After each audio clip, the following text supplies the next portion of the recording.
Bom dia, boa tarde, boa noite. Estamos aqui para mais um episódio do Bluecast, que é o seu podcast às sextas-feiras, para a gente conversar de marketing digital, tecnologia e empreendedorismo. E a gente tem uma pessoa super especial hoje que une muito bem essas três verticais. E eu estou muito curioso para conversar com o Maurício, porque ele tem uma história gigantesca, um track record absurdo, o qual eu quero muito explorar. Então eu quero passar a palavra para você, agradecer a sua presença e que a gente possa ter um bate-papo extremamente enriquecedor. Bom, eu que primeiro agradeço o convite, estou com muito prazer vindo aqui. É gostoso contar um pouco a história que a gente viveu e olhar para frente. Uma coisa que eu aprendi nesse mercado é que a gente nunca sabe tudo e sempre tem alguma coisa para aprender, né? Eu nasci profissionalmente no mercado totalmente offline. Meu primeiro emprego foi, para você ter uma ideia, foi numa época jurássica, eu diria. Foi em 1979. Uau! Numa agência de propaganda que nem existe mais hoje, que chamava CBBA, era Castelo Branco Associados Propaganda, ficava na Avenida Rebouças, como auxiliar de pesquisa de mídia. Uau! E, enfim, basicamente era trabalhar os dados de mídia. E a minha cultura profissional começou analisando dados. Começou trabalhando dados, mas dos que eram disponíveis naquele momento. É claro, exatamente, né? Isso que eu quero perguntar, cara. Porque hoje, a galera que já entra no digital, e aqui é um paralelo riquíssimo que eu quero muito explorar, é que hoje, quando a gente fala de dados, nós temos uma riqueza muito grande porque tem empresas que tratam e enriquecem e te dão informação e tudo é metrificado. Como que era isso quando você começou em 79, cara? Na realidade, você tinha o Ibope, que hoje é Kantar, né? Que fazia as análises de audiência. Ela nem fazia as análises na época de audiência para o programa, era audiência por faixas horárias, minuto a minuto. Então se você precisasse da audiência de um programa de televisão, você tinha que pegar o horário daquele programa e ficar calculando o minuto a minuto para chegar na audiência dele. Enfim, era um mercado muito focado no maior meio, que era a televisão na época, né?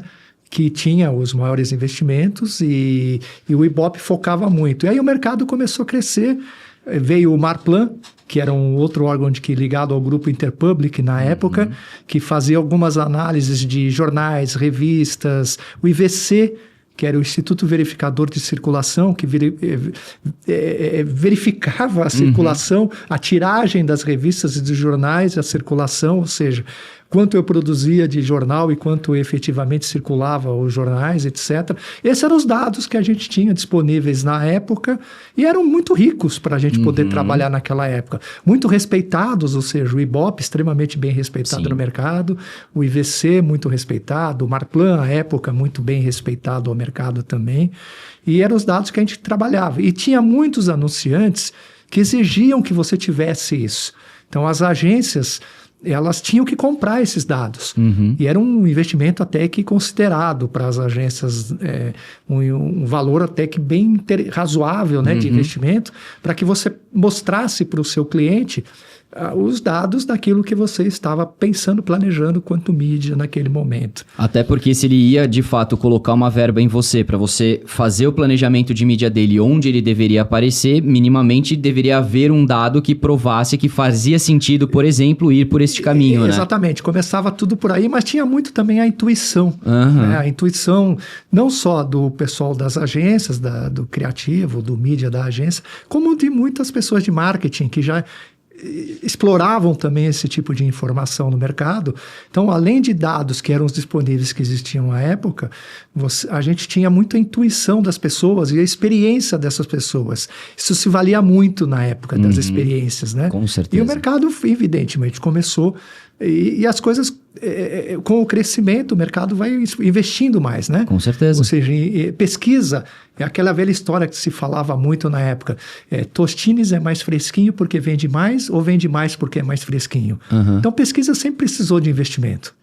Qualquer instituto de pesquisa sempre tem pode levantar dados, desde que haja investimento. De fato. Isso é a natureza do modelo de negócio, né? E está certo, precisa ter investimento para ter informação, né? E isso foi feito muito claramente à época. Muitas empresas, eu acho que as maiores agências à época investiam boa parte em investimentos em mídia, em dados de mídia, e foram crescendo e foram conquistando contas, muitas com alinhamento internacional, outras conquistas aqui no Brasil. E aí o mercado foi se moldando, foi crescendo, mas mediante essas informações. E aí, quando veio esse mundo, vamos chamar não esse mundo, quando começou a vir a evolução para o negócio digital, você começou a perceber que o negócio digital, ele incorporava desde o seu início dados. Desde o seu início, ele passava dados para o mercado. Porque eu entregava determinados dados e funcionava. Foi nessa época que eu migrei.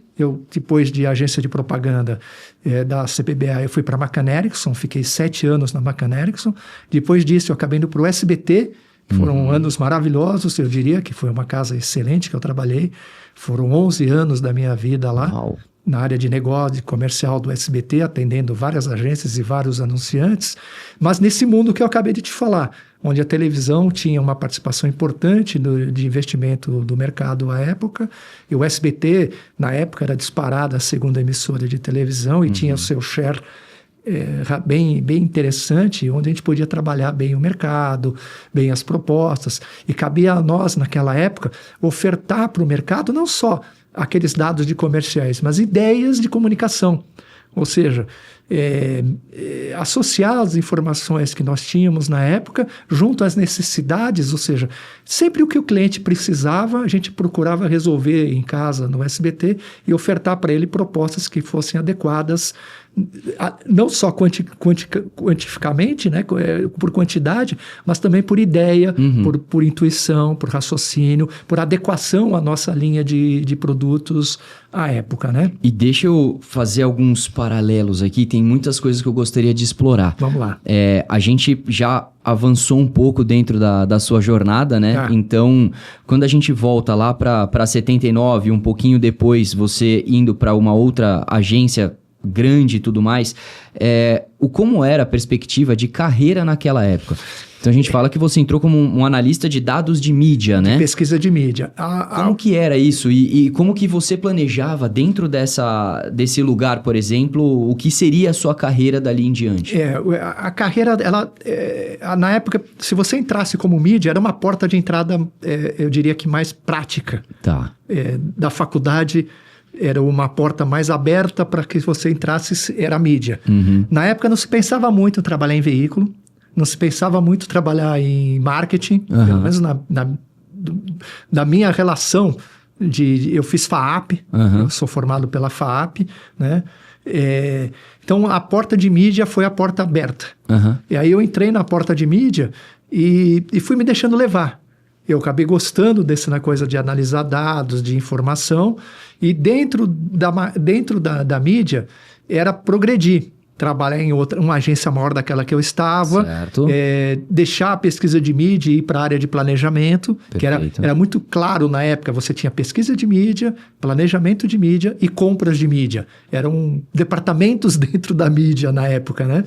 E eu estava em pesquisa de mídia, o meu objetivo era virar um planejador de mídia. Quando a gente fala, então, nessa primeira instância de um pesquisador de mídia, a gente está falando sobre uma função mais executiva, né? Executiva não, executória, vamos dizer assim. Mais prática, eu diria. É você, de fato, ir ao mercado, pegar dados, analisar dados, mas você ainda não fazia parte do planejamento do que aquilo ia propor a um cliente. Você ofertava isso às pessoas de planejamento e as pessoas montavam o plano de acordo com o briefing que o cliente passava, o planejamento que a agência havia feito, a criação que havia sido feito.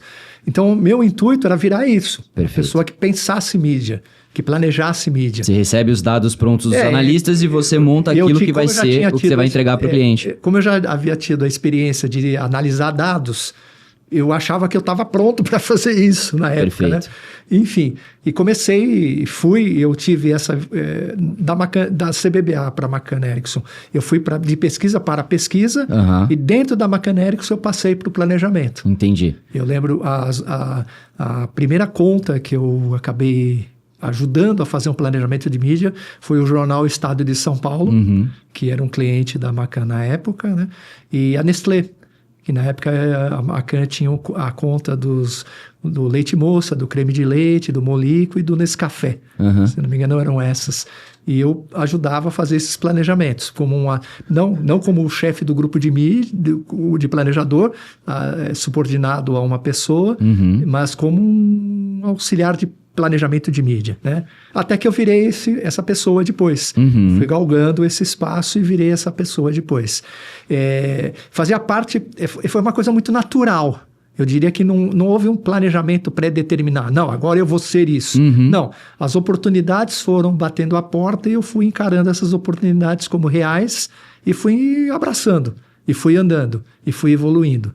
Mas a gente vê também uma entrega do seu lado, né? Então, eventualmente, as oportunidades elas viriam a surgir, mas que você, dentro daquele contexto, também tinha a sua vontade de crescer e contribuía para que também isso acontecesse na sua vida, né? Exatamente.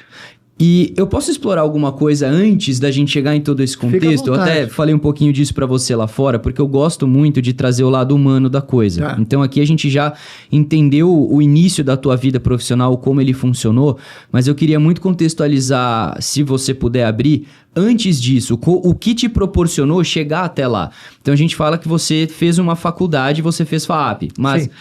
O que você queria chegar ali é algo que, por exemplo, desde criança você tinha dentro do seu contexto alguém que você olhava, seja na sua família ou próximo a ela, que tinha essa posição e isso te encantava?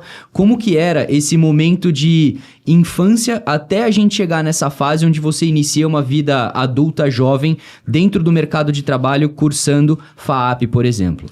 Eu diria que foi muito coincidências da vida. Interessante. Eu venho de uma família muito simples, né? Meus pais não tiveram muita instrução. Uma das coisas que eles sempre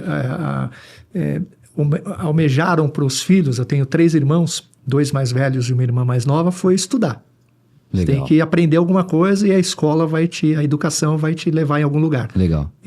Mesmo eles não podendo ter na vida deles, eles passaram isso para nós. A minha família, minha irmã mais velha é professora até hoje. Ela é professora de História, Geografia, Ciências Sociais, até hoje. O meu irmão, ele foi para o lado da arquitetura e da engenharia. Eu era o próximo de idade, né? E eu, em casa, eu gostava muito de criar coisas para eles, no almoço, de família, etc. Eu gostava de falar das coisas que aconteciam na televisão. Eu me interessava muito das coisas, principalmente na televisão na época, coisas que aconteciam na televisão, eu ficava muito preso a isso. E aí eu fiquei na dúvida, o que eu faço da minha vida? Né? Na época, 99% dos meus amigos ou viraram médicos ou engenheiros, ou advogados, que eram as profissões... Falavam que você ia ter um futuro brilhante. Que todos eles iam. Aqueles que eu ainda consigo ter contato ainda hoje, ou se tornaram médicos, ou engenheiros, ou advogados, na sua grande maioria, né? E eu falava, poxa, mas não é muito isso que eu... Não é isso não que eu quero. Brilha os seus olhos, não era o que brilhava os meus olhos, né? Aí eu fui olhar, falei, poxa, eu comecei a olhar e comecei a perceber que eu podia fazer um outro negócio que na época eu chamava de publicidade e propaganda. Legal. Que eu não entendia direito o que era, francamente dizendo, não fazia a mínima ideia o que era.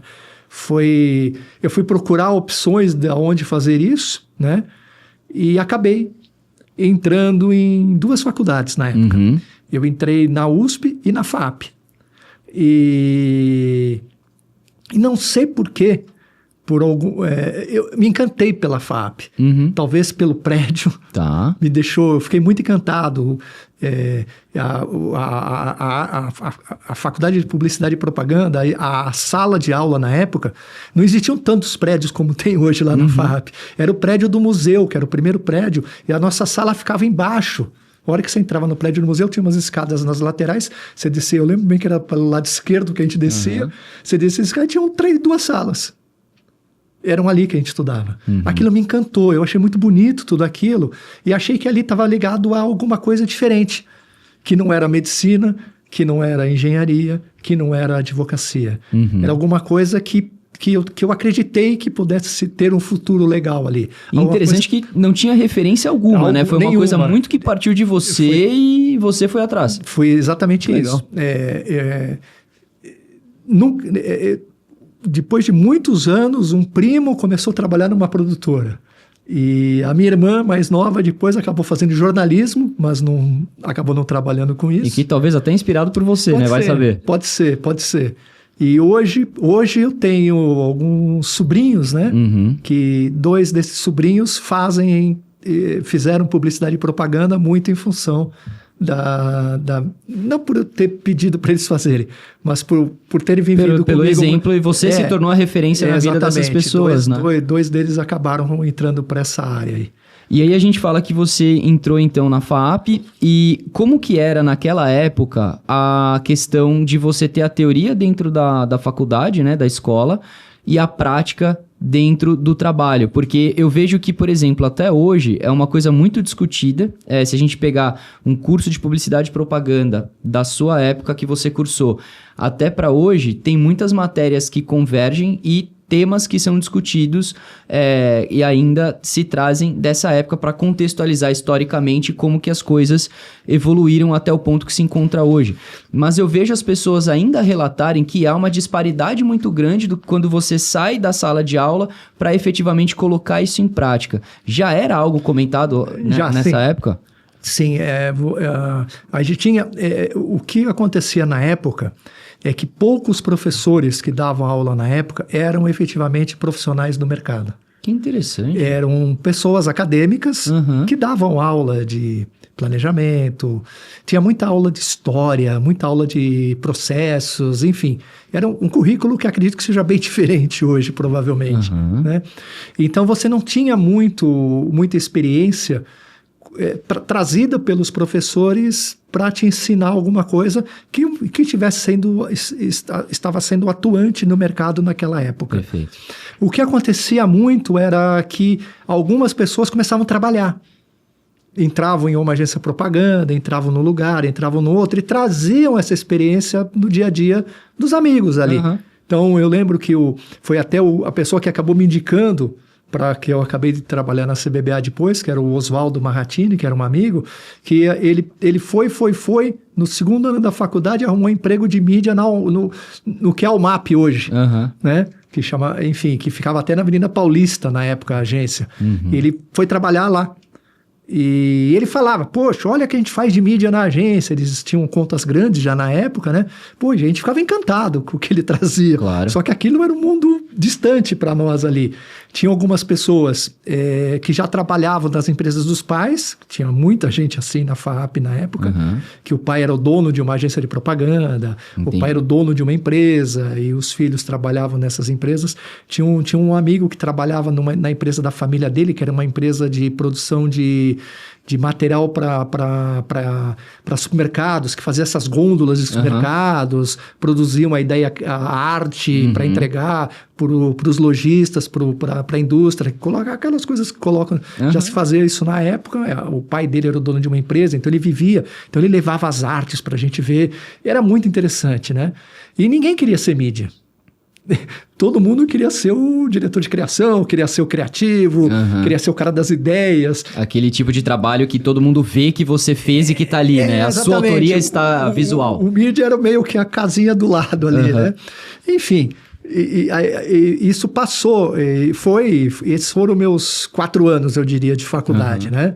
Isso acabou acontecendo durante esses 4 anos.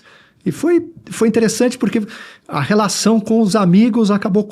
É um mercado que a gente comentou fora também, é um mercado que parece grande, mas não é, né? Sim. E o network realmente funciona muito nesse mercado. Desde que você deixe uma boa imagem para as pessoas, natural, né? E já começou isso. A minha vida começou assim desde essa época. Porque eu me relacionava bem com esses amigos. Um deles, na época, era o Alexandre Gama. Foi meu colega de faculdade na época.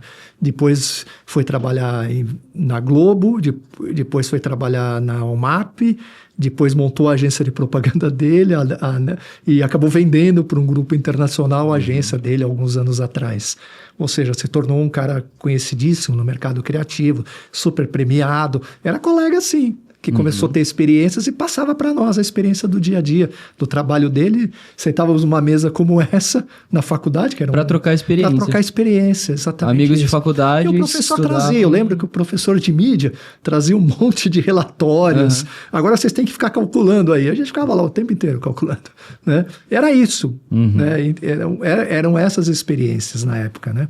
E aí então você entra no mercado primeiro numa parte mais executora, né? Que a gente abordou agora há pouco, de você entender como funcionava a tratativa dos dados dentro do universo de publicidade e propaganda na época, até você se tornar um planejador.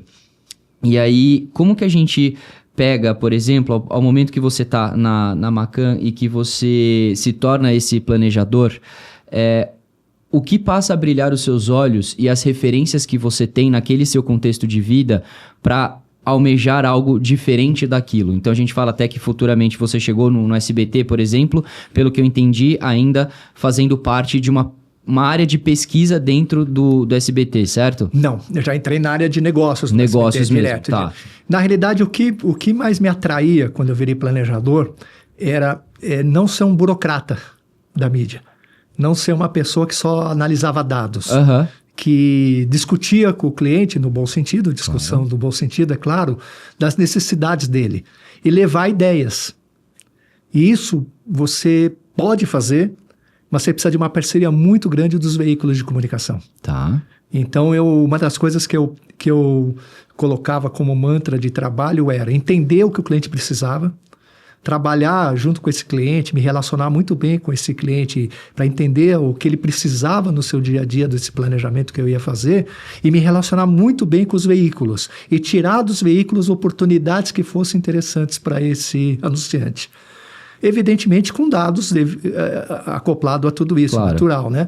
Mas aí eu ia buscar. Independente de onde tivessem essas ideias. Podia estar desde a emissora líder de mercado até um jornal, até uma rádio, enfim, qualquer veículo de comunicação que optava por isso na época. Mas essa comunicação em si, ela era simples. Eu vejo porque o que você falou um pouco mais cedo sobre o networking, ele, na minha visão, se faz completamente necessário para que toda essa fluidez aconteça, né? Você ser bem relacionado no mercado para conseguir pegar marca, que é o teu cliente, com um veículo que você vai se relacionar para conseguir fazer essa coisa acontecer. Então, essa é parte da minha pergunta, a contextualização do network, a importância disso nessa época. E não só isso, mas também o como era a tratativa com o cliente. Se o cliente tinha, por exemplo, uma equipe de marketing, aqui eu falo muito que de repente dentro já existia uma pessoa de marketing que talvez fosse difícil de lidar e que por mais que você fosse agência ou alguém propondo algo, existia um conflito de ideias. Como é que funcionava essa...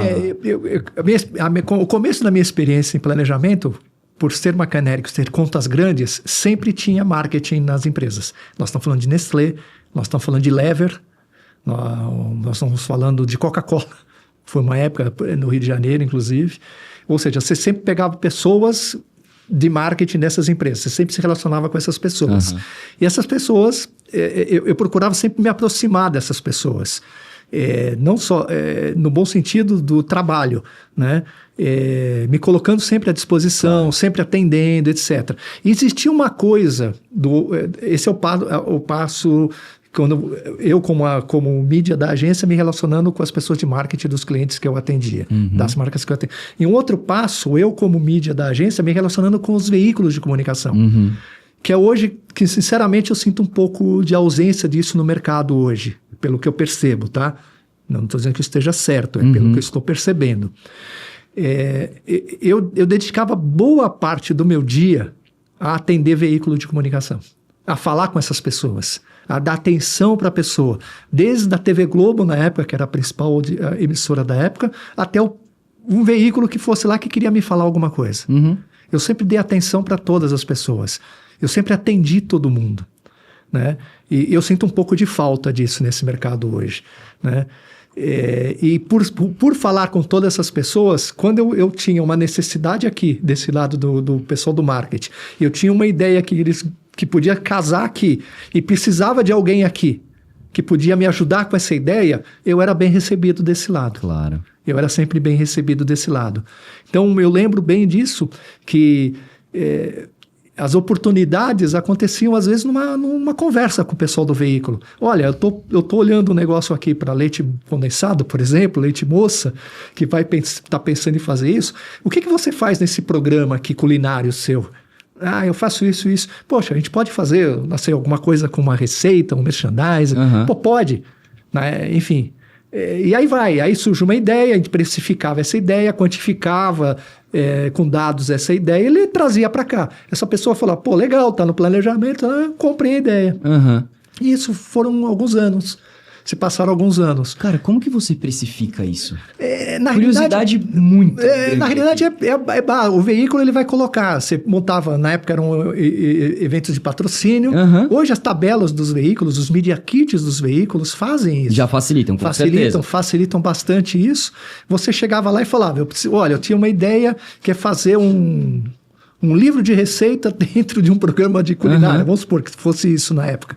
O que eu posso fazer? Eu posso fazer isso. Poxa, isso aqui vale quanto? Vale 2 comerciais de 30 segundos. Tá. Vale 1, vale 3. Vamos quantificar então. E vamos ver se isso compensa. Tecnicamente compensa, financeiramente, pô, legal. Pô, mas o cliente não tem esse dinheiro, o cliente tem um pouco menos de dinheiro, enfim. A gente adequava e levava. Legal. Então eu não me prendia somente ao comercial de 30 segundos, vamos chamar assim. Tá? Ao spot de rádio, à página da revista, ou anúncio do jornal. Você viu onde tinha oportunidade e buscava encaixar, eu buscava oportunidade dentro daquele planejamento que eu estava ajudando a fazer. E dentro sempre dessa necessidade aqui. Eu nunca levava para o anunciante algo que fosse tecnicamente bater a carteira dele. Vamos chamar. Claro. Olha, o veículo quer te vender isso, você não quer comprar? Pô, isso aqui não tem nada a ver com o que eu preciso. Sim. Eu sempre adequava a uma necessidade. Fazia a ponte correta, né? Uma estratégia, alguma coisa. E foi andando. E as coisas foram andando paralelos. Tanto que eu acabei tendo um relacionamento interessante, que trago até hoje com muitas pessoas, tanto da área de marketing quanto da área de veículos. Independente de qual seja este veículo e qual seja este marketing. Alguns já não trabalham mais, é verdade, porque os anos se passaram, mas ainda existem pessoas aí no mercado, né? Com toda certeza. E assim como você falou, que as pessoas com quem você se relacionava, hoje, por exemplo, abriram suas devidas agências ou convidaram você em determinados momentos para fazer parte da construção de coisas que hoje a gente conhece no mercado como sendo órgãos e entidades bastante grandes, o qual a gente vai chegar lá daqui a pouco, mas aí então a gente está falando de uma área de negócios dentro do SBT. Certo? Sim, o que é isso? Coincidentemente, eu fui para o SBT pela pessoa que me deu a mão, que foi uma pessoa chamada Douglas Alvim, que está no mercado, numa área de mídia exterior no mercado hoje, né? Que era um gerente comercial do SBT que atendia a Macan. A equipe dele atendia a Macan. E eu fazia isso com ele. Tudo isso que eu te falei que eu fazia aqui com o SBT, era ele o meu ponto de contato. Até um dia que ele teve uma oportunidade no SBT para uma vaga de executivo de contas, para ser um vendedor de espaços publicitários do SBT. Isso foi em 2000, acho que foi... Não, foi 79, 80, 1990, né? Faz muito... 1989, isso. Ele chegou e falou, olha, ele tinha 2 amigos, que ele considerava como amigos, era eu e uma outra pessoa, e ele falou, olha, eu estou em dúvida entre vocês dois, mas eu lembro bem que era um dia de férias, eu estava de férias, e na época a gente ganhava muita revista. E uma vez me ligaram da Macan, que eu estava lá perto no dia. A Macan já ficava na Loefring, ali na Vila Mariana, né? Se não me engano o nome. Hoje não é mais, né? E eu tinha que passar lá para pegar as revistas. Eu fui lá perto da hora do almoço. E a menina que guardava as revistas chegou para mim e falou, Maurício, o Douglas do SBT te procurou 3 vezes já, ontem à tarde e hoje de manhã. Eu falei, pô, mas você falou que eu estava de férias. Eu falei e ele disse que não é de trabalho, é uma outra coisa pessoal que ele quer falar com você. Eu falei, pô, claro, então vou ligar para ele. Liguei para ele. Falei, Douglas, eu passei aqui, você está querendo falar algo comigo? Alguma coisa? Quero. Você não pode vir no SBT aqui agora? Eu lembro que era um dia frio. Era um dia frio na época, né? Era uma época que em São Paulo até fazia frio e garoava ainda, né? O frio existia na época, né? Eu lembro que eu acabei indo, fui para o SBT naquela tarde, era uma quarta-feira, se não me engano. Cheguei lá no SBT, ele ficava na Vila Guilherme ainda, não era nem onde é hoje. Entrei lá, entrei na sala dele, um lugar que era a área comercial do SBT, falou, é o seguinte, vem trabalhar aqui. Eu quero te propor isso. É uma coisa que não é de trabalho, mas vem trabalhar aqui. Exatamente, exatamente. Vem trabalhar aqui comigo e tal.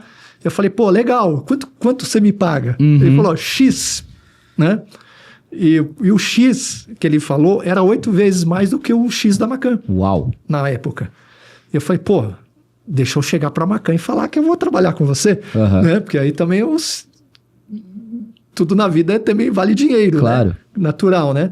E eu fui na Macan falar com o meu chefe na época, o Ângelo Franzão, que trabalha ainda algumas coisas no mercado hoje, que foi um pai para mim na época da Macan. Legal. Me ajudou muito, né? Um mentor muito que eu preservo, é meu amigo até hoje, né? Que eu preservo até hoje por me ensinar muitas coisas. Ele e uma outra pessoa chamada Oscar Ozawa, que era o meu chefe imediato, foram pessoas que me ensinaram muito, foram mestres para mim da Macan. Que legal. Né? E cheguei para ele e falei, Ângelo, eu tive uma proposta para trabalhar no SBT. Ele falou, se ainda fosse a Globo... Eu falei, então, mas eles estão oferecendo 8x do seu X. Ele falou, mas não vale a pena, é bobagem. Aí eu levantei para ele e falei, então eu vou. E fui. Né? E é meu amigo até hoje. E é meu amigo e fui. E na época eu cheguei no SBT para tomar conta de um grupo de agências de propaganda, que os atendimentos eram divididos pelas agências agências anunciantes dessas Teoricamente, agências. aquele que você contatava, você passaria a ser. Exato.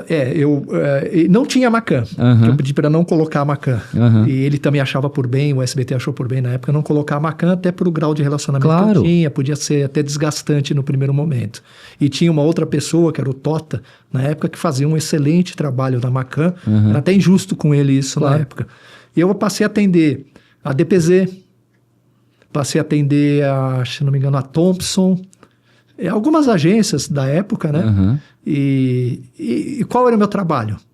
Ir na agência, falar com pessoas como eu era antes, com os clientes como aqueles que eu já falava, para ofertar aquelas ideias que eu tinha antes. Só que agora focado exclusivamente no SBT. No SBT. Né? Então, minha função era negociar as campanhas que as agências me procuravam e também associar ideias de produtos do SBT a estas campanhas. E foram, eu diria que 11 anos fazendo isso. Né? E como é que é trabalhar dentro dessa estrutura do momento que você chegou? Alguns desafios, se obviamente você puder compartilhar, né? Você comentou que foi uma casa muito boa que você passou. Foi sim. Então, aqui até perguntar um pouco de estrutura organizacional, né? Que você vinha de uma agência e a gente sabe que, sair de uma agência para ir para um SBT, a gente está falando de estruturas organizacionais diferentes, por mais que ainda dentro da área de publicidade, mas, obviamente, em situações distintas. E também como que é a carreira lá dentro. Então, de como você chegou sendo esse negociador, esse gestor de contas, o qual você atendia as agências para vender os espaços do SBT, até onde você queria na época, com a cabeça que você tinha de recém-chegado. Acabei de chegar onde eu quero chegar aqui dentro e como que foi esse caminho.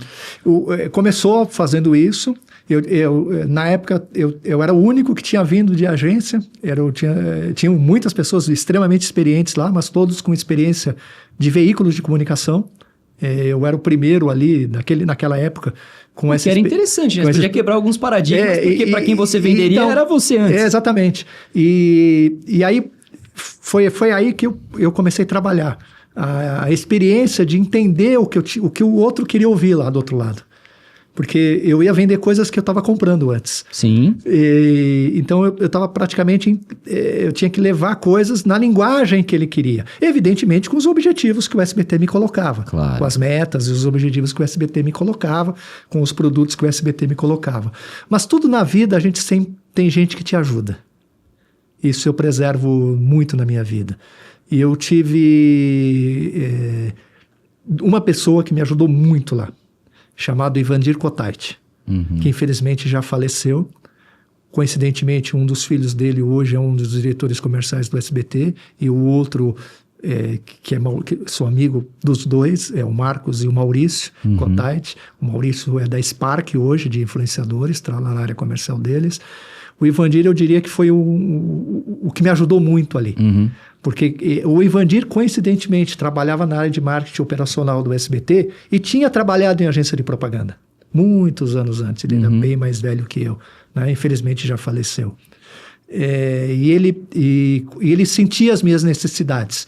Ele me chamava no final da tarde, várias vezes aconteceu isso na minha vida, e falava, você está um pouco frustrado porque não deu certo isso? Eu falei, tô. Pensa diferente. Pensa com outra cabeça. Não pensa só com aquela tua cabeça da mídia. Pensa com a cabeça do veículo também. Então ele me ensinou a usar essa balança para os dois lados. Não só com aquela cabeça que eu trazia do veículo, mas com a cabeça da necessidade que o veículo tinha de vender alguma coisa. Claro. De vender de um produto que tinha que ser vendido. Até porque você criando alguma coisa nova, você saberia encaixar isso melhor dentro da estratégia proposta. Eu lembro bem que depois dessa conversa, eu estava numa agência que nem existe mais hoje, que chama Lintas, que hoje se incorporou em outras agências. A Loi talvez seja o que virou, que era a Lintas na época, se eu não me engano. Né? Eles tinham uma conta do Chocolate Bis. E o SBT ia começar a transmitir futebol. Não lembro nem que campeonato era. Eram poucas experiências de esportes no SBT na época. Ele ia fazer futebol na época. E eu estava numa reunião na agência com a pessoa da Lacta, acho que era Lacta, se não me engano. Numa reunião eu falei, poxa, por que você não pega? Eu lembro bem que era o Silvio Luiz, o locutor, que já faleceu também. E é o seguinte, quando sai o gol, as pessoas querem ver o gol de novo. Sim. Toda emissora repete o gol. Mas no SBT vai ser um bis. Você vai pedir um gol. Então, quando fizer um gol no jogo,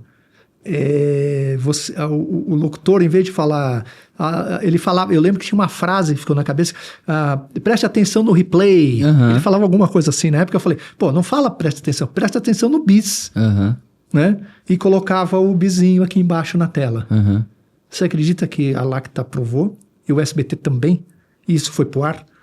Ou seja, nada mais é do que pegar a experiência que eu tinha tido trabalhando com os clientes e pegar uma necessidade e transformar numa ideia.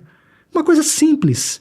Mas que tem uma efetividade gigante, porque vira um jargão, né? Virou um jargão, virou um negócio. Então, toda hora que saía um gol e tinha que repetir o gol, não era uma replay, que falava na época, se não me engano. É o bis. Bis é repetir. Sim. No show que você pede um bis, o cara volta lá e canta de novo.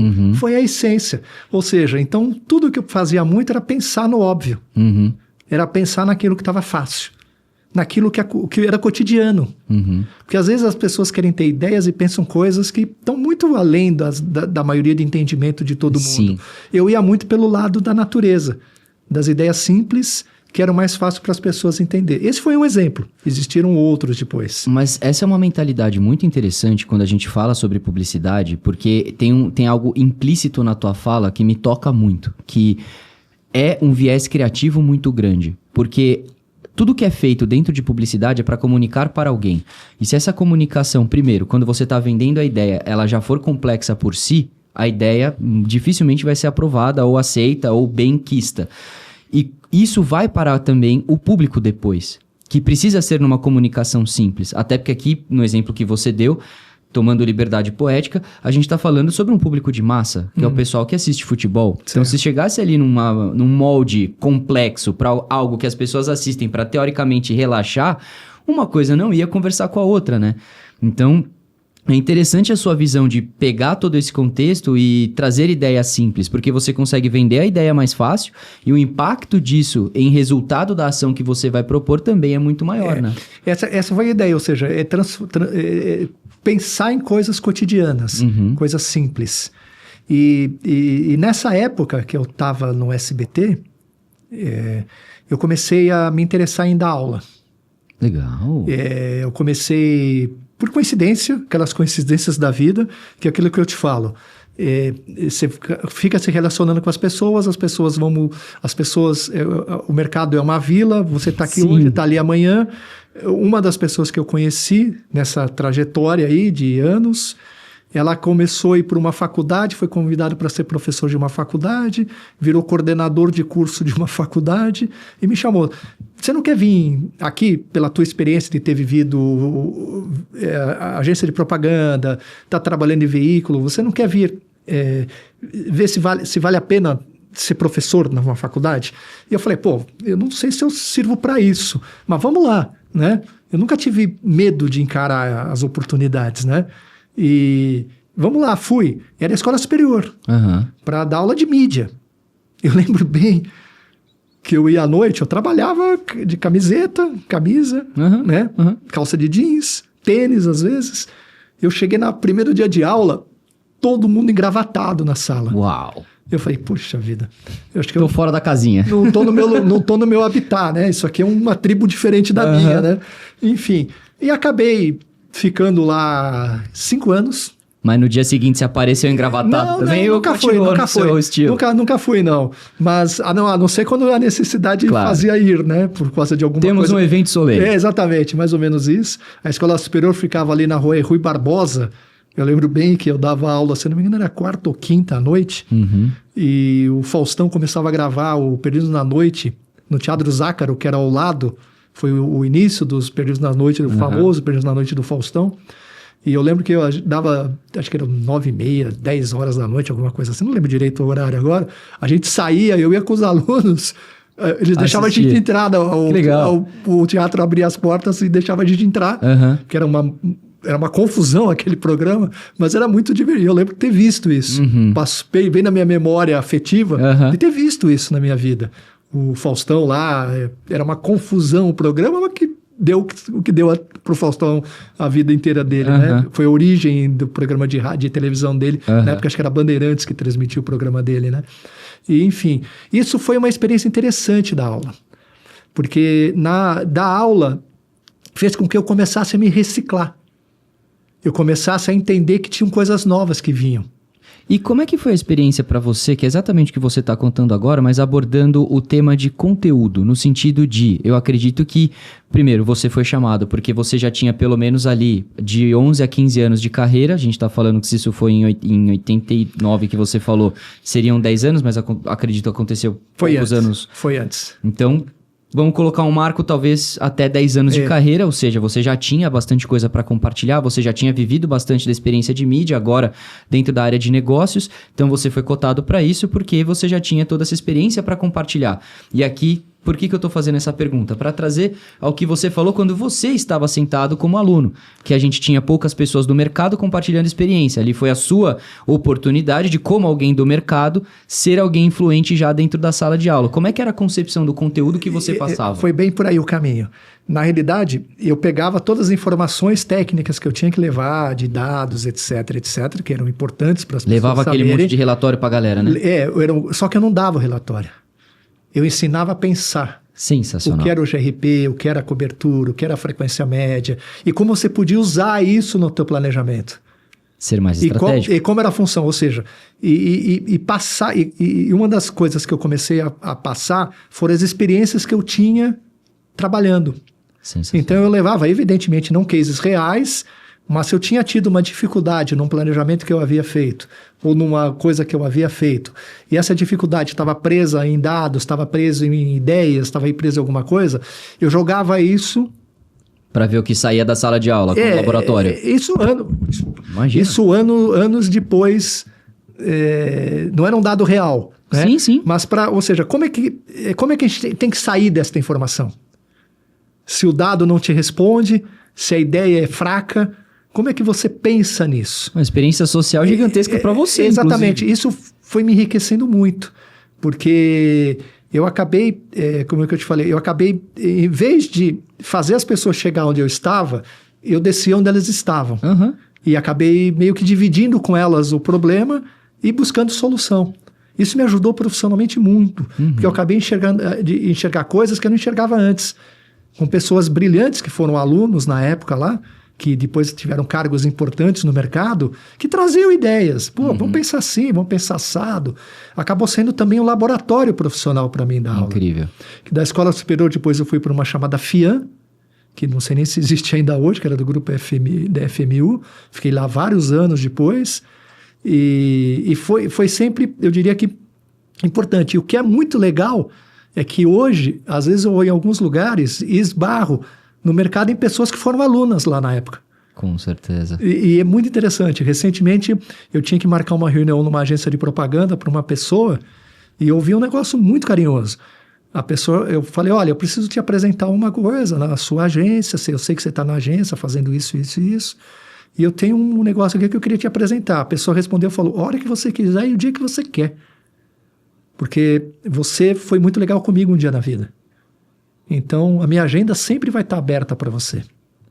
É legal, depois de anos, você ouvir isso, né? É um reconhecimento, eu tô quase saindo do mercado e tem muita gente, durante esse período aqui, Sim. gente entrando. Então, viver isso é muito importante. Então, a diferença básica daquele momento que eu vivi como aluno e depois lecionando foi que eu passava a levar experiências profissionais para dentro da aula. Ou seja, já fazia não diferença aula, dentro do ambiente acadêmico. Não era uma aula cartesiana, eu diria, sim, de começo, meio e fim. Era uma aula que às vezes começava de um jeito e terminava de outra. Uhum. Porque ela se moldava de acordo com... Evidentemente, tinha as coisas básicas do programa, que ser obrigado a passar, os dados, os institutos de pesquisas que existiam, as informações, etc, etc, etc. Mas sempre levando coisas. Uhum. E não só cases reais, cases que eles levavam. Ou seja, pessoas que trabalhavam em agência levavam problema e a gente solucionava na aula. Uhum. Enfim, eu trabalho num lugar tal, hoje a gente estava pensando num caminho assim, assim, assim. A gente parava a aula e discutia o case daquela pessoa. Que é um caso empírico que para todo mundo é sensacional. Era um estudo de caso, né? Era mais ou menos isso. Foram anos aí, uhum, né? Aí foram anos. E depois, quando a gente fala que você já estava na vida acadêmica, que você falou mais ou menos uns 5 anos, a gente fala também que você passou um período bastante longo da tua vida dentro do SBT. O que te leva ao próximo estágio, a você sair do SBT? Porque eu imagino que se foi uma casa muito boa, que te proporcionou muita coisa, até para você permanecer 11 anos, que é tido uma longa permanência dentro de uma empresa, alguma coisa muito interessante te chamou a atenção para sair daquele lugar. Vou te falar, de novo é a oportunidade. De novo talvez não enxergar, mas olhar sabendo que isso podia ser alguma coisa um dia lá na frente. Tá. Eu lembro que eu estava um dia em casa, tocou meu celular, eram 8 e pouco da manhã, e era assim, Maurício Palermo, talvez você não me conheça pessoalmente, o meu nome é Nizam Guanais. Eu deixei de ser publicitário. Eu virei empresário de internet. E agora eu tô aqui no IG. Uhum. Eu falei, Nizam, não faço a mínima ideia o que é isso. Né? Falou, olha, alguns amigos seus, que eu respeito muito, pediram para eu falar com você. Que talvez você possa me ajudar. Você quer vir aqui hoje falar comigo? Eu falei, que horas? Ele falou, você pode vir aqui às 3 horas da tarde hoje? Eu falei, aqui aonde? Ele falou, olha, nós estamos hoje na primeira semana na Rua Mauri. A gente ficava num lugar aqui na Rua Arizona, estamos mudando essa semana para a Rua Mauri. Você pode vir aqui? Falei, vou. E fui. Cheguei lá, ele parou na minha frente e falou, é o seguinte, eu não sou mais publicitário, eu sou empresário de mídia digital, de um portal de internet chamado IG. Ele funciona assim, assim, assim, assim, assim. E eu quero que você venha trabalhar comigo. Você vem? Foi assim a conversa. Eu falei, você me dá quanto tempo para responder? Ele falou, até amanhã à tarde. Né? Eu fui para casa. Eu sou casado há muitos anos, há mais de 40 anos, não tenho filhos e continuo casado com a mesma mulher. Cheguei em casa e falei, Neia, olha, eu fui chamado hoje para isso aqui, isso, por essa pessoa assim, assim, assim. Ela falou, poxa, esse cara é famoso, né? Eu falei, já foi dono de agência de propaganda e tal. Falou, diz que ele é meio criativo, meio polêmico, mas criativo, né? Eu falei, Ela falou, eu acho que você devia encarar. Se tá batendo na porta, né? Uma coisa tá tão diferente, chegou nominalmente a você. Nós não temos filhos. Nossa vida tá à frente, vai para frente. Se fosse você... Ela falando assim comigo. se eu fosse você, isso foi final de 99, hein? Se eu fosse você, além de trabalhar nesse negócio, que internet, que pelo que eu leio, parece que isso aí vai ser bom, porque ninguém entendia direito como funcionava isso ainda, ou como seria, né? Cá entre nós, né? Mas aparentemente seria bom. Sim. Né? Mas a gente não tinha ideia o que era, né? Era algo completamente novo, você não tinha Exatamente. referencial, né? Ele falou, se eu fosse você, além de aceitar isso, e embarcar nisso, e aprender nisso, eu ia tentar aprender mandarim. Porque esses chineses ainda vão dominar o mundo. Ok. Eu te juro que mandarim eu não aprendi. Tá. Tentei, mas não aprendi. Até entrei para fazer curso, mas não consegui aprender. Uhum. Né? E fui. No dia seguinte, fui lá no IG e falei, Nizam, tudo bem. Ele falou, você pode começar amanhã? Eu falei, não, me dá um tempinho, né? Fui lá, acertei minha vida com o SBT e comecei 5, 6 dias depois. Uhum. E eram coisas curiosas, porque a gente tinha que vender espaços publicitários no IG, para o mercado que não entendia o que ele tinha que comprar lá. Era meio quebrar pedra. O UOL já fazia um trabalho bem interessante no mercado, o UOL já era mais antigo ao mercado. Certo. A Microsoft tinha o MSN, que tinha lá o buscador, não lembro como é que era lá, o Messenger. Né? Enfim, né? E aí a gente ia no mercado e sentava no mercado, o pessoal do mercado, deixa de fazer um comercial, isso no IG. Já chega lá na agência e fala, deixa de fazer um comercial de 30 segundos na TV Globo, na novela das 3. Para colocar essa verba e coloca esse dinheiro para você aparecer na internet. Eu falei, nunca vou fazer isso. Como você não vai fazer isso? Nunca. Porque com esse dinheiro que deixa de comprar o comercial, você compra um monte de coisa no IG, né? Sim. Eu falei, sabe por que a gente não deve fazer isso? Pelo seguinte, você vai chegar para um cara que está há dezenas de anos fazendo isso e sabe que isso dá certo para fazer um negócio que ele não sabe fazer, que não sabe se vai dar certo. Você está colocando o cara em risco. Sim. Você tem que mostrar para ele que esse banner que a gente vai colocar é bom para ele. Sim. Não para ele tirar de onde ele já conhece para fazer. Para ele buscar junto ao cliente, e a gente fez um trabalho muito massivo em anunciante direto na época também, para ele entender que ele podia dar um percentual da verba dele para ver se isso aqui era bom ou ruim para ele. Né? E a gente começou a lançar as cotas fundadoras, enfim, aí foi. Mas o modelo de negócio inicial que vocês propuseram foi um revenue share, por exemplo? Não. Nunca se propôs de cara um revenue share. Porque revenue share era aquilo, eu te dou um monte de coisa e você me paga talvez. Sim, esse é o... a minha pergunta foi por isso.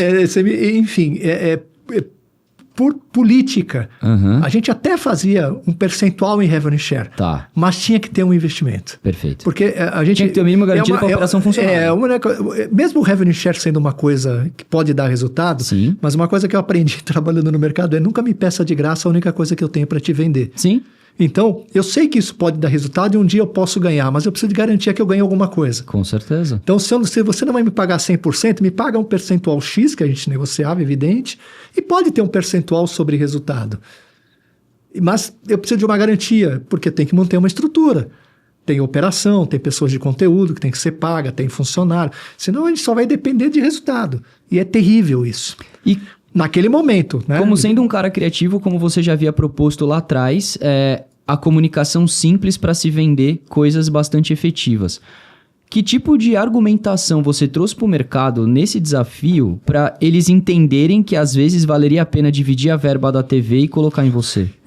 Não dividir. Como foi convencer? Dar um percentual, né? Porque a verba era muito grande e ia muito dinheiro para os meios offline. Sim.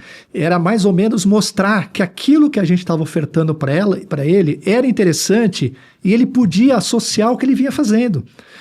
Desde o início, eu nunca estava falando que esse mundo que eu estava entrando digital era melhor ou pior do que esse mundo que eles viviam. Era uma alternativa, era um complemento. Não era uma alternativa, eu diria que era uma integração a esses meios para mostrar que junto àquilo que ele podia fazer, isso aqui podia começar a gerar mais valor através de um público que estava se criando ali, que estava começando a tender a entrar menos nessas mídias, que estava olhando mais para esse mercado digital. Ou seja, era uma forma, mais ou menos o seguinte, até então a comunicação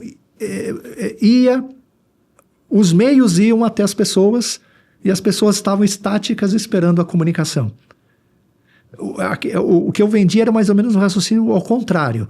Era, em vez de a pessoa estar estática, recebendo a comunicação, faz a pessoa vir até você. A plataforma digital, ela faz a pessoa inverter a situação. Sim. Ela se incorpora ao teu mundo digital, ela vai atrás de você. Uhum. Então era mais ou menos o contrário. Em vez de você ficar sentado só no sofá vendo a novela, e você ia continuar sentado vendo a novela, você tinha a opção também de você vir atrás da informação digital, através das informações de conteúdo dos portais, etc, etc, onde você podia se encantar com uma peça publicitária que você estava vendo comercial na televisão, que você estava vendo na revista, e enfim, e assim por diante. E aí você podia tá somando mídia, somando conteúdo para tomar uma decisão, ou de ir até a loja, ou até, enfim. E aí você começou a trabalhar, aí comecei a pensar em trabalhar mercados diferentes. O mercado da indústria você tem que trabalhar de uma forma, eu estou falando coisas desta época, claro, por favor, tá? A indústria você tinha que trabalhar de uma certa forma, e o varejo de outra forma. Uhum. Porque o varejo era um cara muito racional. Ele tinha que ter o resultado na ponta da agulha. Então, você começava a trabalhar parte do teu inventário para atender este varejo, para mostrar para ele que aquela quantidade de mídia que você entregava para ele, entregava um resultado, um ROI, vamos chamar assim, de XYZ, de acordo com o que ele fazia e das ofertas que ele tinha, até que isso, somado ao que ele fazia de comunicação na televisão, podia gerar um resultado melhor. Para a indústria, você podia associar a tua linha de comunicação ao conteúdo que eu tinha. Claro. Então, você ia buscando conteúdo dentro das páginas algo de mais conteúdo, lixado, alguma coisa mais adequado. Se pega um automóvel, algum canal não necessariamente anunciar em canais automobilísticos, Sim, mas como eu posso explorar melhor o conteúdo automobilístico dentro dos meus conteúdos. E assim por diante. Foi mais ou menos esses conceitos. Você pega o tipo de público que já está interessado em determinado tema e você coloca algo que seja voltado àquele tema. Ou seja, era nunca chegar para o cara e falar, vem aqui e compra X banner. Não, Sim. você vai, eu estou te ofertando X mil coisas aqui por causa disso, disso, disso e disso. Varejo, eu estou te ofertando isso aqui por causa disso, disso, disso, disso. Evidentemente, muito bem trabalhado, muito bem apresentado, etc. Com dados de quantidade e assim por diante. Então, a gente começou a moldar esse mercado. Eu diria que não foi só a gente que fez isso. A maioria dos portais na época fizeram isso, né? E isso foi a origem das conversas, né? Onde o mercado anunciante começou. E aí você começou a perceber uma mudança no mercado. A criação de algumas agências digitais começaram a aparecer no mercado, tentando entrar nesse mundo sozinho e passar a ser anunciantes, de cliente, de marcas que estavam ligados a outras agências. Aí você começou a perceber as outras agências comprando essas agências digitais ou criando esses... Para poder ter um núcleo para estar nesse ambiente também. Exatamente, porque esse mercado começou a evoluir, a vida vai mudando, né? Enfim, tudo muda, né? E aí você começou a perceber o próprio anunciante evoluindo nisso. Onde na época ele tinha normalmente pessoas de marketing, os maiores anunciantes tinham até pessoas de mídia nesses grandes anunciantes, mas você começou a perceber alguns anunciantes já com pessoas especializadas em plataformas digitais e assim por diante. Por quê? O mercado começou a exigir experiências, certo. Começou a exigir eficiência de todos os setores, toda a parte da cadeia. Sim. Anunciantes, agências, veículos, etc. Né? Começou a ter especialistas em tudo. E o mercado vai se mudando. Começaram a aparecer empresas que não existiam, empresas de retail, começaram a aparecer, porque não se cabia na época, mas hoje cabe. A ascensão de e-commerce como um novo canal de venda canal de comunicação. Marca. Você começou a perceber os varejos criando seus canais de venda, de publicidade. Exato. Porque não vendiam. Você ia nos varejos, eles compravam a tua mídia. Sim. E viam o resultado. E te pagavam X e mais o revenue share, caso existisse. Hoje não. Além disso, você vê eles vendendo espaços dentro da sua... Porque eles viraram canais de mídia. Sim. Mas vamos lá. Tudo na vida é uma repetição. Tudo na vida traz aprendizado. Evidentemente que a tecnologia evolui e faz isso ser mais rápido. Certo. Mas vamos olhar. Você vai no Shopping Morumbi, você tem os lojistas, mas ao mesmo tempo o shopping virou um canal de venda. Você tem marcas que estão circulando dentro do shopping. Sim. Você ia em shopping antes, não tinha quiosque. Sim. Hoje tem um monte de quiosque. Ou seja, você pega eu tinha uma conhecida que era superintendente do Shopping Morumbi, ela falava, aqui a gente ganha dinheiro dos lojistas e ganha dinheiro em comunicação de marcas. Dentro do circuito Shopping Morumbi. Sim. Dando o Shopping Morumbi como exemplo. Sim, eu entendi. Ou seja, nada mais é do que o que o digital faz hoje. Ou seja, é como se o quiosque fosse um banner menor no meio daquele espaço todo. Exatamente. Né? O shopping virou um canal de mídia. Ele também é um canal de mídia. Né? Ou seja, tudo vai evoluindo. E a plataforma digital ela faz isso com muita eficiência e com grandeza. Aí as empresas de retail entraram no mercado, existem várias empresas acabaram entrando focadas especificamente em resultado, que é importante, mas nunca se pode esquecer que a marca do anunciante também é importante.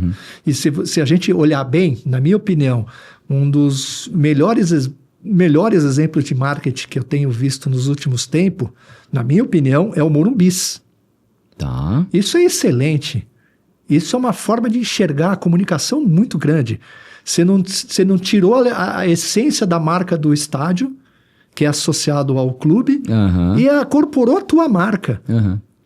Isso é, na minha opinião, é uma das melhores ideias que eu já tenho visto nos últimos tempos. Legal. É muito boa. Você pensar bem, isso, na minha opinião, vai perpetuar, acho, né, por algum tempo. É excelente essa ideia. E cria-se também mais olhares para outras oportunidades parecidas, similares, o qual você não muda etimologicamente, vamos colocar assim, a uma determinada palavra, uma determinada marca, porque o impacto, por exemplo, de um Morumbi, para quem é São Paulino, é extremamente forte. Então você não muda o conceito, mas você também associa isso a uma marca. E, né, além de associar a marca, hoje virou palavra na boca de jornalista. Qualquer canal esportivo hoje, quando fala do Morumbi, fala Morumbis.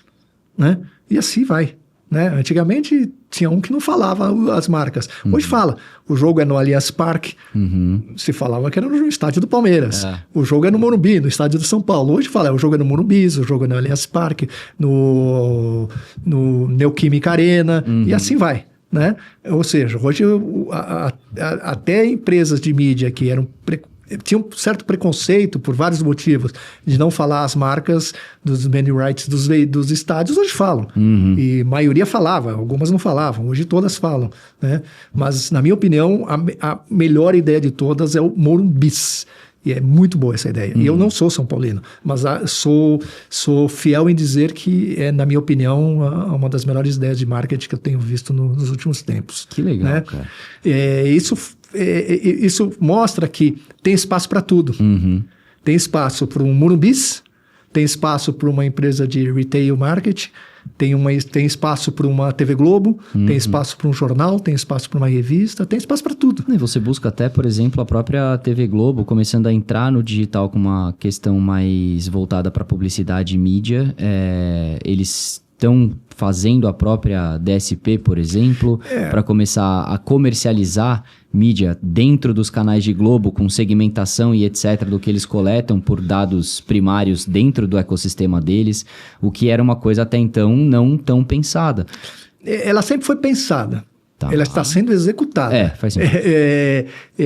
Gostei da colocação. A própria relação com a Eletromídia, o Eletromídia Eds, tem um nome agora novo, lá não lembro, aqui alguma coisa assim chama agora, né? Que eu acho que é o próximo passo. Na realidade, o final do dia é geração de receita. Sim, total. E o final do dia é entregar para o anunciante e para o consumidor a melhor performance e a melhor relação com as marcas. E o que eu observo também é uma granularidade maior sobre os dados para você poder acessar essa pessoa de uma forma mais personalizada, né? Até eu tive presente em uma palestra há não muito tempo, onde eu vi um cara da Claro falando sobre Claro Ads. Então você vê uma telecom, que até então não tem relação com isso, começando também a fazer e vender mídia, porque eles conseguem pegar e cruzar dados que são dos nossos dispositivos, se você tem um dispositivo Claro, e ele consegue entregar algo completamente segmentado para você onde você está. A Vivo faz uma coisa semelhante também, ou seja, nada mais é do que falar com a pessoa certa na hora certa. Exato. Lembra, é mais ou menos como a gente falava que era o Terra TV. Sim. Que eu comentei com você fora. Era a TV na hora certa, no lugar certo, a hora que você quer ver. Ou seja, não é mais ou menos aquilo que a gente pensava no início. Não é você sentado no seu sofá e a comunicação chegando para você. É você vindo atrás da comunicação. E sobre aquilo que é interessante para você, né? Você não vai ver comunicação que eventualmente não te chame a atenção ou que você não quer, é algo mais direcionado. E hoje, a forma de contato do consumidor com as marcas são inúmeras. Sim. Antes você só tinha isso a hora que você estava sentado no teu sofá, ouvindo um rádio, ou lendo uma revista, lendo um jornal. Basicamente isso. Ou vendo um painel na rua. Hoje você tem uma evolução das mídias muito claras. A televisão evoluindo, que é o que você acabou de dizer, para outros caminhos. Você tem a mídia digital out of home, na minha opinião, com uma evolução monstruosa, né? Digitalizando os espaços, os formatos, estando próximo do consumidor de uma forma que ela nunca esteve, com algumas já com dados, trabalhando dados para isso. Você vê hoje as rádios já procurando fazer coisas que não só mais o spot do 30 segundos, você vê as revistas tentando se redesenhar, você vê jornais com o seu mundo, né? E você vê as plataformas digitais hoje evoluindo para vários modelos de negócio, desde um banner que ainda existe, até uma empresa de resultados na outra ponta, né? Você vê hoje, ou seja, tudo isso viraram formas de contato do consumidor, das mídias com o consumidor. Ou seja, o consumidor não pode mais ficar parado. Ou seja, você tem que contatar o consumidor aonde ele estiver, a hora que ele estiver e como ele quiser. Sim. Ou seja, você pode ser contatado indo pegar o metrô ali na esquina, passando em frente ao shopping, enfim, e aí vai. Você tem que usar qual dessas plataformas, planejando hoje, qual dessas plataformas te entrega o que você precisa mais. Sim. Mas não pensar que só uma é melhor que a outra. Como eu posso somar essas plataformas para aquilo que eu preciso mais? Mas posso te trazer uma problemática nesse ambiente? Eu acho isso super interessante e eu gostaria muito da sua visão sobre. Uma das empresas que eu tenho, ela é uma plataforma para ser uma alternativa complementar ao que hoje a gente chama de feijão com arroz do digital, que é o tal de subir campanhas em Google e Meta. Essa plataforma, ela é tecnológica e voltada para programática. O grande intuito dela, inclusive, é a democratização do acesso, porque a gente sabe que programática é caro. Então, ou você faz isso via contratação de uma agência que usa um DV360 ou alguma tecnologia que te permita acessar o inventário e colocar um banner lá. Obviamente, cada um vai comer uma parcela do teu investimento para você poder aparecer lá. Mas o grande objetivo aqui é: essa plataforma que nós criamos, ela é democrática, você paga somente pelo uso. Então, você tem a clareza do quanto você está investindo, inclusive o quanto a plataforma consome de operação e tecnologia por si, para você saber efetivamente o quanto está indo para a mídia na ponta, que é uma coisa que as outras plataformas não entregam. Mas, enfim, onde eu quero chegar aqui, que é o que você falou. Um bom planejador, ele vai olhar todas as opções que existem e ele vai ver o que, de fato, soma para que isso seja entregue. E hoje, a gente tem uma dificuldade, quando a gente bate na porta das agências, em colocar essa plataforma lá. Porque por mais que todas elas peçam, eu quero uma alternativa a Google e Meta. Tá aqui. Mas eles não usam. Então, vamos voltar lá para o meu início? Lembra que eu ia vender o banner e eles não queriam? Tudo nessa vida é educação. A única coisa que pega um pouco diferente do meu início para este momento que você disse que uma dessas tuas empresas está vivendo, é a época. Os interlocutores que eu tinha do outro lado da mesa, que são esses caras que você está falando, eles falavam mais com a gente. Eles queriam entender mais o que você tinha para ofertar. Eles queriam aprender mais com aquilo que você trazia. Hoje tem uma geração que você está falando lá, que ela é pré-determinada e pré-formatada para aquilo que ela já entende. E ela acha que tudo é aquilo que ela entende. A grande maioria dessas pessoas. Quando aparece alguma coisa nova, mesmo que seja, parece ser bem interessante o que você falou, bem transparente, democrática, que é uma plataforma onde você vai entregar para a sua marca algo mais com eficiência, com resultado, etc., com toda a transparência, com toda a linguagem, com tudo aquilo que o cara precisa aqui, em detrimento daquilo que ele está fazendo, ele fala, isso aqui que eu faço é mais simples, porque eu ligo lá, o Google me ajuda, porque o Google me chamou, eu fiz um curso no Google. Então, se você permite uma sugestão, Por favor. Tem que continuar batendo, evangelizando, mas também sobrepor. Chegar não só nessas pessoas, mas nas pessoas que têm gestão de decisão sobre tudo isso e falar, pô, eu não estou te vendendo nada que você já não entenda. Sim. Eu estou te gerando facilitador, estou te gerando transparência e estou te gerando resultado. Você quer continuar ali? Tenta. Mas me usa para você ver como funciona. Uhum. E aí, nesse cara, você vai ter dificuldade. Na minha opinião. Eu bati de frente muitas vezes com pessoas assim. Né? Por que você vai ter dificuldade? Porque eles estão moldados culturalmente para fazer isso só. Sim. São profissionais que aprenderam a trabalhar assim. Diferentemente daquela minha época, o profissional era mais aberto. Ele estava mais disposto a ver o que o mercado Porque ofertava. vinha muita coisa surgindo, né? Exatamente. Se você, assim como você abraçou a oportunidade de estar na vanguarda de muita coisa... E vamos ser claro, e vai aparecer daqui a um ano outra coisa. Uhum. Esse mercado funciona assim hoje. Daqui a pouco aparece outra empresa que oferece uma outra coisa que pode ser bom também, que não sei o quê. Esse mercado é muito rápido. Sim. Hoje, um dia... Eu lembro que o dia tinha 24 horas, agora parece que ele tem 5 horas. Sim. O ano tinha 365 dias, agora parece que ele tem 10 dias. Eu estou ficando mais velho muito rápido, porque está tudo muito rápido. Sim. Né? Agora, minha sugestão, administrar tecnicamente essas pessoas, trazer ele para dentro de você, mostrar que você funciona. O termo evangelizar, que o Google usou muito, use o termo que queira usar, mas educar o que você faz e mostrar para ele a transparência e a evolução do que você faz. É um trabalho de quebra-pedra. É justamente nesse caminho que a gente está. Mas ao mesmo tempo, isso vai ter um tempo. Com certeza. Você vai mensurar isso em X tempo, tá? No teu planejamento. Mas ao mesmo tempo, você precisa ter alguma coisa aqui. Pode ser uma pessoa, pode ser uma estrutura, pode ser uma ideia, o que for, tá? Para subir o degrau. Não só desta pessoa que pode estar no anunciante ou na agência, mas subir o degrau e falar, olha o que eu tenho aqui para você. Chegar e falar, me ajuda com o teu time. Me ajuda você a falar com o Guinho, o Zezinho, o Luizinho. Uhum. Né? Porque sempre no dia a dia você acaba esbarrando no Guinho, o Zezinho, o Luizinho. Com certeza. Não, eles são bons, mas eles são bons para aquilo que eles fazem. Sim. Né? E fala, tem essa empresa aqui que faz isso, vamos avaliar. Vindo de cima.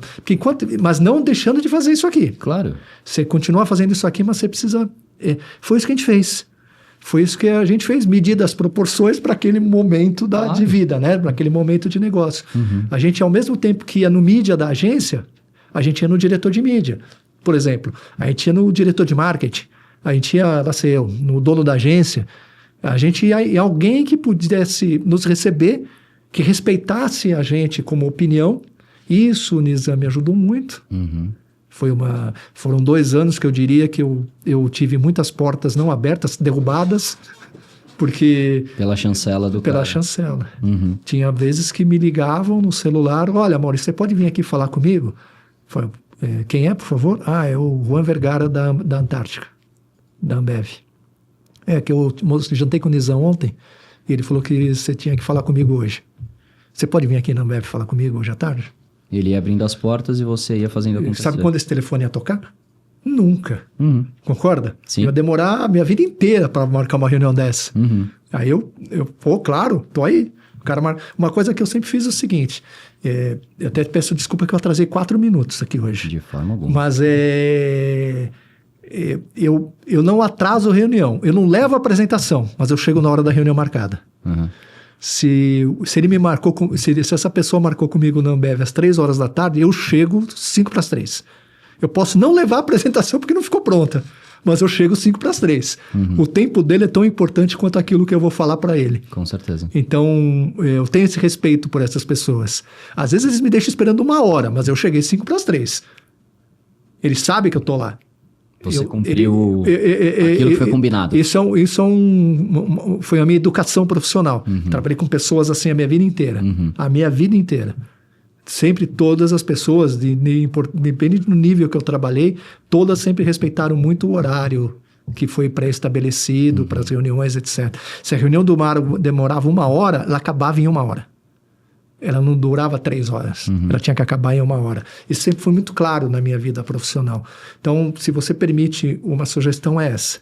Continuar quebrando a pedra, mas você precisa arrumar alguma coisa que você dê esse passo acima. Perfeito. Porque esse passo acima não vai necessariamente quebrar a pedra do cara, mas ele vai te abrir uma nova oportunidade de conversa. Tá. Para pelo menos entender o que você está falando. E o teu produto, pelo que você diz, é um produto que vende aquilo que ele está precisando, não ele, né? O anunciante dele. Sim. Caso ele seja uma agência. É o anunciante dele. Mas ele vende transparência, você vende uma plataforma que passa para ele tranquilidade, transparência, resultado, informação, tudo o que ele precisa. Exato. Ele só precisa entender que isso vai ajudar ele. E sair daquele mundo que ele foi educado a viver. É um trabalho de quebrar pedra e, ao mesmo tempo, de gestão acima. Perfeito. É aquele papo que às vezes vai num café, que às vezes vai num almoço, que às vezes vai numa reunião onde esse aqui nem está participando. Sim. Entendeu? E aí mas que a informação vai chegar nele depois por outro lado, o cara vai chegar para ele um dia assim e falar, pô, você viu a empresa Blue que eu falei com tal pessoa da empresa Blue, eles têm um negócio legal, você já chegou a ver? Eu sei porque isso já aconteceu na minha vida. Porque eu vou dar um exemplo que foi bem interessante. Eu fui uma vez no Itaú, quando o Itaú ainda ficava lá no centro da cidade, né? Na Rua Boa Vista, por aqueles lados lá. Era uma apresentação grande, né? Bem grande. E estávamos lá fazendo uma apresentação e não sei o quê, e ninguém queria fazer nada com a gente. Eu estava no IG na época, ninguém queria fazer nada com a gente. Aí só que a gente plantou essa ideia, que eu acabei de te falar, de que, pô, eu sei que você já faz isso bem. O que eu chamo de eixozinhos, os eixos do mercado, né? Que só querem fazer isso, só querem fazer isso, só querem fazer isso, porque um dia o Google vai me contratar, porque um dia a Meta vai me contratar, né? É mais ou menos isso que a maioria delas pensam, né? É mais ou menos isso, né? Aí a gente lançou, putz, mas esquece. Deu 0 a reunião. No dia seguinte, olha só, coincidentemente, eu estava no Rio de Janeiro, isso foi numa reunião numa terça tarde, na quarta-feira eu estava numa reunião no Rio de Janeiro na Coca-Cola, tocou meu celular e falou, uma pessoa que saiu recentemente do Itaú, chamado Eduardo Tracanella, me ligou, Maurício, tudo bem? O Edu Tracanella. Eu falei, Edu, tudo bem? Tudo. Você pode vir aqui no Itaú hoje à tarde? Tô falando sério. Ele era um auxiliar de marketing do Itaú na época. Eu falei, pô, cara, eu tô no Rio, não tenho a mínima chance de eu estar aí hoje à tarde, né? Eu vou pegar aqui às 6 horas da tarde. Né? Falei, e amanhã? Eu falei, amanhã, 10 da manhã, eu tô aí. Ele falou, fechado. Então vem pra cá amanhã às 10 da manhã, né?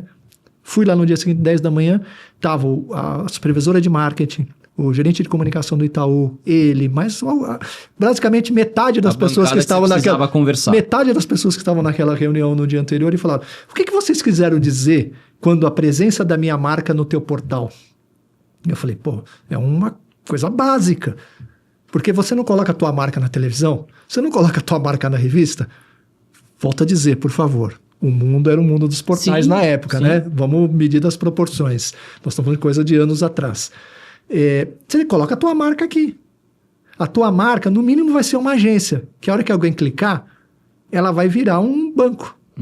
A pessoa pode entrar ali, vai entrar na conta dela e pode, de repente, você dar uma oferta para ela colocar conta de luz em débito automático, conta do telefone. Você começa a oferecer serviços, produtos para ela dentro desse clique que ela vai dar. E o que você coloca? Coloca a hora do Brasil ali, de Brasília, que é uma fonte de informação, o Itaú a hora. Fala, por que você está falando isso? Talvez você não lembre que você é jovem, mas o Conjunto Nacional na Avenida Paulista, talvez os seus pais lembrem, você é de São Paulo? Sou de São Paulo. Talvez os seus pais lembrem. Em cima do Conjunto Nacional na Avenida Paulista tinha um relógio do Itaú que falava temperatura e hora. Eu fiquei com aquilo na cabeça na reunião.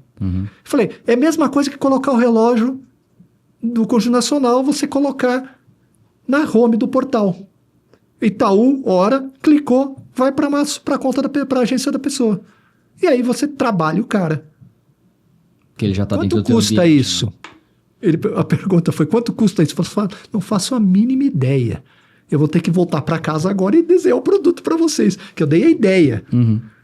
Quantos, você acha que isso... Números hipotéticos, por favor. Você acha que com 1 milhão por mês dá para pagar isso? Falei, 1 milhão por mês é pouco? Pode ser 1,5 milhão? 1,2 milhão, tudo bem? Tô falando sério, a conversa foi nesse nível. Falei, tudo bem, mas você entrega mais mídia? Claro que eu entrego mais mídia. Eu te dou isso e mais um monte de mídia pro Itaú. Ficaram 10 anos no ar isso. Isso ficaram 10 anos no ar depois. A ponto de eu encontrar o Eduardo Tracanella uma vez, depois de muitos anos na recepção da DM9, já nem estava mais nos portais, já estava em outras coisas. Ele continuava no Itaú à época. E ele virou e falou, pô, lembra do relógio? Ele lembrou dessa reunião. Sim. Na época ele já era um dos CMOs de marketing do Itaú, depois disso. Na época ele era um assistente de marketing. Ou seja, tinha uma barreira. Sim. A barreira se quebrou através de ideias. A barreira dessas pessoas tem que quebrar através de sobreposição, de informação e mostrar o que você entrega. Benefício, né? O benefício. O teu produto não entrega nada que o Google, a Meta, talvez não entregue. Só que você entrega de uma forma diferente, transparente, Sim. com qualidade, com informação, com relatório, que incorpora o que eles já fazem. Sim. Você está vendendo valor para ele. Você não está vendendo alguém que concorre com o outro. Sim, Você está vendendo valor. Algo que vai agregar o que ele já faz. Você vendeu valor, cara, e o cara entendeu, ele abraça. Perfeito. E morre com você. Esse foi o que eu fiz a minha vida inteira. Eu nunca vendi nada daquilo que eu talvez não acreditasse. Sim, isso é o mais importante, né? Porque aí você realmente convence com naturalidade. Exatamente, essa é a ideia. E procurar o interlocutor correto. Tá. Continuar trabalhando a base, mas tentar escalar. E, Maurício, deixa eu te perguntar algumas outras coisas que eu gostaria muito de explorar de você, que é como é o sentimento para você hoje ter participado da vanguarda do que hoje são grandes entidades ou são grandes construções. Você entrou num IG que passou a ser um dos maiores portais do mundo, do Brasil, pouco tempo depois. Você passou no Terra e a gente, na conversa antes de entrarmos aqui, teve a primeira concepção do que hoje são os streamings. A gente falou, eu até comentei que nós somos parceiros do IAB pelas minhas outras empresas, e você falou que você estava na cadeira da construção do IAB. Isso. Então, como que é para você ter participado de tudo isso, olhando numa perspectiva pessoal e profissional? Eu coloco que, ou seja, a vida valeu a pena. Excelente resposta. A vida valeu a pena, porque se você olhasse para o menino lá, que estudava em colégio do Estado, mas na minha geração o colégio do Estado era bom, todo mundo estudava em colégio do Estado, que não sabia direito, que não tinha ninguém na família que te educasse, que vai ser publicitário, porque isso é legal por causa disso. Não. Foram oportunidades que foram aparecendo na minha vida, e uma das coisas que eu sempre procurei entregar é sinceridade e honestidade no meu trabalho. Perfeito. E sempre que eu virava uma página, é porque a página anterior valia a pena. Então, uma das coisas por que eu acho que vale a pena? Pessoas que eu trabalhei na Macan, pessoas que eu trabalhei no IG, no Terra, no SBT, na CBBA, o Paulo Queiroz, da RZK, éramos mesa colados na Macan e na CBBA. Hoje ele é o CEO da RZK de mídia exterior, é um amigo até hoje. E todos até hoje que vivi, independente das empresas que eu participei, até hoje pessoas falam comigo e conversam comigo. Somos, se não amigos, porque é difícil ser amigo de tanta gente, mas conhecido e as pessoas me respeitam. Muitas pessoas hoje estão em rádio, outras em internet. Várias pessoas que trabalharam comigo na minha época de Terra ou no mercado nessa época estão no Google hoje, em cargos importantes do Google. Várias pessoas, até hoje a gente troca mensagem, se cumprimenta, se encontra, estamos indo almoçar, a pessoa está almoçando, ou seja, sempre valeu a pena, porque eu sempre respeitei o outro e sempre nunca atropelei uma pessoa. Pelo menos que conscientemente. Às vezes inconsciente você pode ter feito isso. E isso fez com que eu sempre evoluísse o meu caminho, mas deixasse as portas abertas aonde eu andei. Excelente. Então, isso várias pessoas, várias empresas que eu já passei, às vezes me procuram Recentemente, um amigo que eu trabalhei numa empresa foi morar em Portugal, voltou, está num projeto imobiliário, me procurou essa semana, coincidentemente. Me procurou, aliás, sexta-feira eu falei com ele na segunda que ele tem um projeto, ele queria saber se eu posso indicar o projeto dele para alguns bancos, para as pessoas de alguns bancos que têm adequação aos bancos. Eu vou ajudá-lo, sem o mínimo compromisso, porque ele foi um amigo e trabalhamos juntos num tempo. É isso. Então, durante toda a tua vida, você construiu uma excelente cadeia de networking, né? Você foi se relacionando de maneira genuína com as pessoas e isso te colocou num lugar de consideração e admiração para elas até hoje. Eu acredito que sim, espero que sim, pelo menos do meu lado. Mas tem vários aí no mercado que até hoje falam comigo. Legal, muito, muito legal. Maurício, eu quero agradecer muito essa conversa e eu queria pedir uma última coisa para você, que é para você deixar uma mensagem, eu sei que você já falou várias, tá? Mas uma mensagem pode ser autoral ou algo que alguém tenha te dito em algum momento que mudou sua vida, mas que você acredita que daí, de igual maneira pode mudar a vida de quem está assistindo a gente. Eu aprendi muito na vida com várias pessoas, mas uma coisa primeira, a gente nunca faz nada sozinho.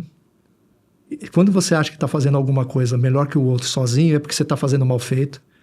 Então, eu sempre tive pessoas que me ajudaram muito. Então, nunca esconda que você precisa de ajuda e aceite a ajuda das pessoas, independente se a pessoa é mais velha ou mais nova que você, independente. E sempre acredite naquilo que você vai fazer. Porque você é a primeira pessoa que tem que acreditar no que você vai fazer. E o resto vem a reboque na vida. Sensacional. Quero agradecer então mais uma vez essa aula, essa troca riquíssima que a gente teve aqui. Um dos grandes objetivos do projeto é fazer com que as pessoas entendam que elas podem fazer o que elas quiserem. E é por meio de histórias como a sua que talvez pessoas que assistam se sintam inspiradas para entender ou se conectar com a tua história em alguma fase e ver que elas podem mudar, ou podem melhorar, ou pode, enfim, nascer uma ideia na cabeça delas a partir disso. Então, uma das coisas que mais me faz sentir privilegiado em sentar nessa cadeira é poder ter trocas com pessoas como você, que traz uma riqueza de informações, uma riqueza de histórias e bagagens verídicas, empíricas, de coisas que foram de fato vividas. Porque é por meio disso que a gente consegue evoluir. Então, obrigado, cara. Eu que agradeço. Agradeço a tua simpatia, a tua estrutura maravilhosa e parabéns e sucesso. Sei que as suas empresas já são de muito sucesso e cada vez mais. Parabéns. Amém. E muito obrigado. Amém. Então, pessoal, para vocês que ficaram até o final, espero que a nossa conversa tenha somado um pouquinho no conhecimento de vocês. Se isso aconteceu, acredito que já nos damos por satisfeitos, claro, né? Para isso que a gente está aqui, para poder compartilhar e multiplicar. E lembrar vocês que a gente faz as gravações no Blue Space. Então, se vocês, assim como eu, querem ser privilegiados de sentarem nessa cadeira, poderem conversar com pessoas maravilhosas como o Maurício, isso pode acontecer na vida de vocês também. Não sabe tirar a ideia do papel? Procura a gente te ajuda. O nosso contato vai estar na descrição do vídeo. Então, quero agradecer mais uma vez o Maurício, agradecer o Pedrão como sempre e ficamos por aqui. Até mais.